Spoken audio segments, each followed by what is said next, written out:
माँ, मैं जिंदा हूँ, मुझे कब्र से बाहर निकालो, मैं जिंदा हूँ। सपने दे रो रोज के, अरे मम्मी मैं जिंदा हूँ, मुझे चौंकाड़वा दिया तूने, मुझे नहीं करवा तो ले। वो बेटा जो मरने के बाद माँ के सपने में आया और बोला, माँ मैं जिंदा हूँ, मुझे कब्र से निकालो। फिर जो हुआ वो देखकर आपके रोंगटे खड़े हो जाएंगे, आपके पूरे शरीर में सिहरन दौड़ जाएगी। क्या कोई शख्स मरने के बाद जिंदा हो सकता है? क्या कोई दूसरी दुनिया में जाने के बाद वापस लौट सकता है? क्या कोई मृतक खुद ये बता सकता है कि मैं जिंदा हूँ, मुझे बचा लो? आप सोच रहे होंगे कि हम ये क्या पूछ रहे हैं, ये क्या बोल रहे हैं, तो आपको बता दें, ये हम नहीं, उत्तर प्रदेश का पूरा हाथरस पूछ रहा है, क्योंकि यहाँ एक बेहद ही चौंकाने वाला मामला सामने आया। हाथरस के नगला चौबे इलाके में 29 मई को एक लड़के की सांप के काटने से मौत हो गई थी। 18 साल के युवक को सांप ने डस लिया था, जिसके बाद परिवार के लोग उसे सदर अस्पताल लेकर पहुंचे, लेकिन डॉक्टरों ने उसे मृत घोषित कर दिया। इसके बाद परिवार शव को लेकर कई ओझा और जोगियों के पास भी गया, लेकिन उसकी जिंदगी वापस नहीं लौटी, जिसके बाद परिवार वालों ने लड़के को पोखर में गड्ढा खोदकर दफन कर दिया। 2 दिन तक सब कुछ सामान्य था, लेकिन 2 दिन बाद वो हुआ जिसने पूरे इलाके में दहशत फैला दी।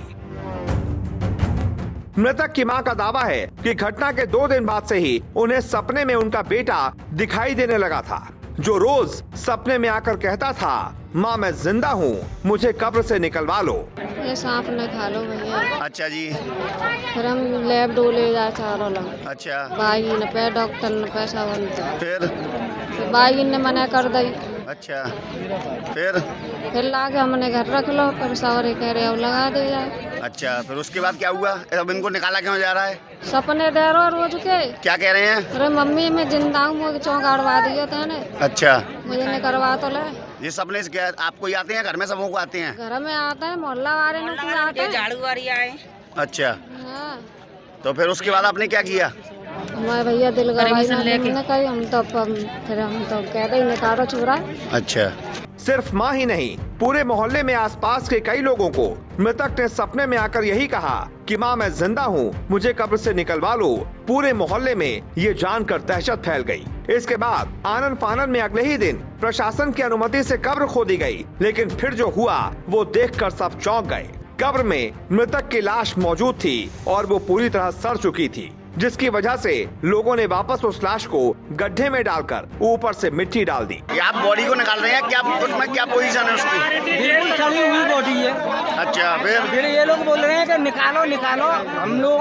हमने इन लोगों से बोल दिया था, मैंने कि भाई बॉडी सड़ी होगी तो हम लोग निकाल नहीं पाएंगे। अच्छा। इन लोगों से बोल दिया मैंने कि हाथ इसका अलग निकलेगा, और मैंने की पूरी बॉडी सड़ी हुई है आपकी, अगर आप लोग और प्रेशर गिर रहे हैं तो हम निकाल देंगे, ऐसी कोई बात नहीं है। दिक्कत ना भैया, फिर समझ गए? तो अब क्या पोजीशन है अब बिल्कुल पोजीशन ये है कि सड़ी हुई बॉडी है। अच्छा। अब बोलो उसको निकालने से क्या होगा? हमें ना मालूम क्या होगा, वो इन लोगों को मालूम। युवक की मां के मुताबिक यही सपना उनके 12 और भी रिश्तेदारों को आया था। इसी वजह से महिला ने अपने बेटे की कब्र खोदने की जिद की और प्रशासन से अनुमति मिलने के बाद कब्र खोदी भी गई। लेकिन जैसे ही कब्र खुदी, महिला का भ्रम टूट गया। उनका बेटा जिंदा नहीं था, बल्कि उसकी लाश बुरी तरह सड़ चुकी थी, और इसी के साथ एक माँ की सारी उम्मीदें चकनाचूर हो गईं। वो सोच रही थी कि शायद उसका बेटा जिंदा होगा, तभी वो सपने में आकर ऐसा कह रहा है। जैसे ही कब्र खुली, माँ की सारी उम्मीदें हमेशा हमेशा के लिए उसी कब्र में दफन हो गईं।